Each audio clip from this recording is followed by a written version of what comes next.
Você está prestes a assistir um corte do Paradigma Cast, o melhor podcast de cripto do Brasil. Por favor, se você está aqui, toca no botão aqui embaixo de se inscrever e ativa o sininho do nosso canal. Não custa nada para você e vale muito pra gente.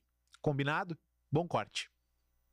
É normal vencer 1/4 da dívida num ano? Eu não acompanho isso historicamente. Sim, no caso, o Brasil, por exemplo, o Brasil tem 25% da dívida, até um pouco mais, acho que é 30%, dívida que vence em até 2 anos. O Brasil tem uma dívida muito curta. No caso americano, desde a pandemia, que era então a secretária do Tesouro, a Janet Yellen, ela usou muito de T-bills, que são os treasuries de curto prazo, que vencem até 1 ano. Então ela financiou muito da dívida americana, a rolagem e dos déficits com dívida curta. Então quanto maior a emissão de dívida curta, maior a pressão para rolar num único ano. Então 9 trilhões e 36 é 1/4. É 1/4. E então não é... Países desenvolvidos, Inglaterra, Europa, Japão, eles têm uma dívida até um pouco mais alongada. No caso dos Estados Unidos, até como consequência do padrão dólar, porque o Treasury é um ativo de reserva para o mundo, é um incentivo a mais a prover Treasuries para o restante do planeta. Mas então não é algo assim absurdo estar vencendo agora 9 trilhões em 2025. E aí, tentando trazer para o linguajar mais leigo para o pessoal se familiarizar, você falou que os juros dos títulos mais longos subiram conforme os temores de que essa situação não fosse se resolver tão rápido. Por que os juros sobem dos títulos mais longos? Especialmente o Tesouro de 10 anos é tido como a grande referência, a baliza de juros para o mundo inteiro. Porque é os juros que referencia o crédito bancário, referencia a taxa de hipoteca, porque é a taxa considerada livre de risco. Então, se você está disposto a emprestar para o Tesouro americano, que emite o dólar, a uma taxa de 4,20%, você não vai emprestar para uma família americana abaixo disso. Então, acaba sendo a referência, a baliza para todo o restante do planeta.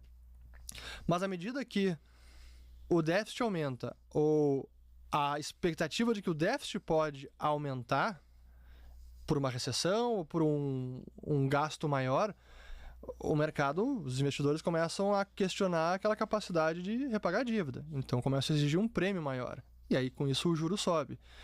E à medida que o governo tem que refinanciar essa dívida, se o juro está maior, vai impactar numa despesa com juros maior também. Você mencionou a conjectura aquela do Neil Ferguson, a despesa com juros. Pela primeira vez, ultrapassou $1 trilhão. Em termos do PIB americano, não é o maior patamar. O maior patamar até foi na década de 80, porque lá a taxa de juros estava muito elevada. A dívida não, a taxa de juros estava em 20%. Mas está subindo. Então, se nada for feito, dívida crescente, juros nesses patamares, a despesa com juros também tende a subir. E aí isso aprofunda o déficit americano, que aprofunda o endividamento. Então é uma bola de neve, né? Por isso que eles precisam ficar bem atentos aos bonds vigilantes, que o pessoal chama, né? Os vigilantes do mercado de dívida. Porque se o juro subir, cara, é sinal de alerta. Tu falou que mais da metade da dívida é interna, né? Por que esse número não é 100%? Por que precisa dos outros países financiarem os Estados Unidos, se já é mais da metade da dívida interna? O que significa a dívida ser interna? Bom, significa que são os próprios americanos que estão financiando o déficit público. No caso dos estrangeiros, é tanto uma consequência do padrão dólar também. Então, bancos centrais acumulam reservas e precisam deixar essas reservas estacionadas em algum ativo, não vai deixar o dinheiro no caixa rendendo nada. Então, normalmente, o ativo de reserva é justamente a dívida pública americana. Por isso que se diz que os déficits comerciais e o dólar que sai dos Estados Unidos para comprar mercadorias, ele acaba voltando na forma de investimento na dívida pública. Não apenas dívida pública, mas também ações de empresa, dívida corporativa.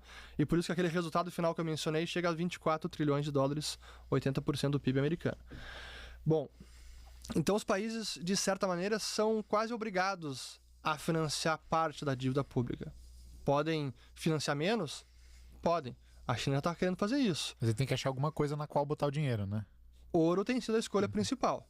Nos últimos anos, disparado, que ganhou mercado nas reservas dos países, foi o metal precioso.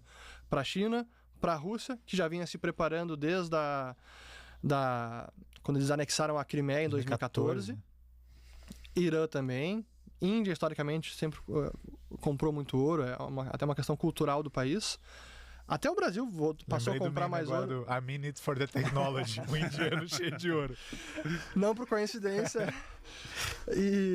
Mas então, esse é o ativo que os países podem hoje diversificar, é o ouro. Mas, claro, com todas as inconveniências do ouro para pagamentos, para liquidar as transações internacionais. Mas é uma alternativa. Só que da noite para o dia, os países também não podem, digamos que a confiança no dólar está sendo minada. Seja por fundamento ou por briga geopolítica, não importa.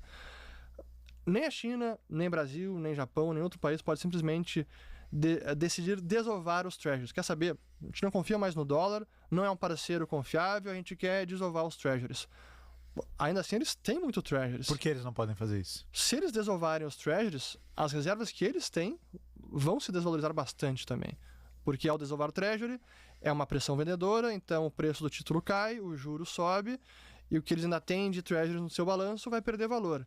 Então é uma estratégia que não pode ser executada sumariamente.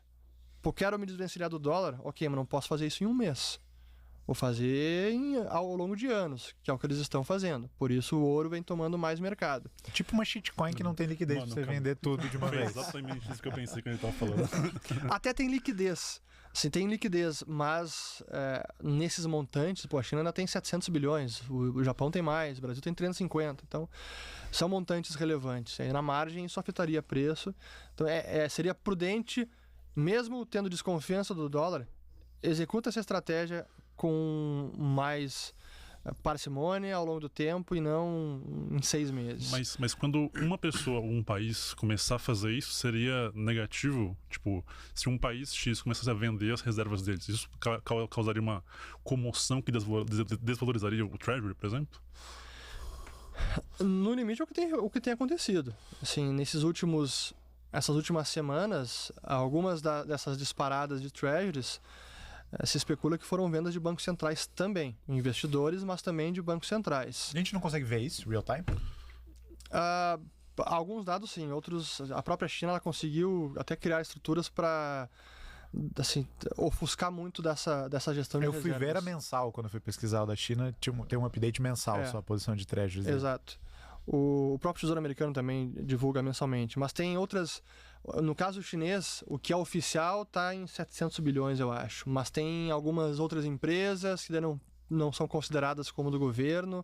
Então, eles criam estruturas para conseguir mascarar o que realmente estão fazendo na política internacional. A própria Rússia também fez bastante isso a partir de 2014. Então, não tem tanta visibilidade em real time do que está acontecendo. Mas daqui a algumas semanas, quando saírem novos dados, a gente vai poder verificar, realmente os caras estão desovando. E aí pode ser um alerta. Uhum. Você já tentou investir em criptomoedas, mas sentiu que não conseguia acompanhar o ritmo do mercado ou ficar sabendo de tudo de importante que estava rolando? Se sim, você precisa conhecer a Paradigma Pro. A Paradigma tem um time que fica colado na tela 24 horas por dia, 7 dias por semana, para que você não precise. A gente filtra e explica as melhores oportunidades do mercado para você gastar menos tempo e ganhar mais dinheiro. Se atualizar de tudo de novo que está acontecendo no mercado, seguir carteiras recomendadas, fazer mini cursos práticos com especialistas e entrar para uma comunidade que vai responder até as suas dúvidas mais cabeludas sobre o assunto. Se tu quer ter acesso a esse suporte todo para performar melhor no mercado, toca no link que está aqui na descrição e vira Paradigma Pro logo. A gente se vê lá.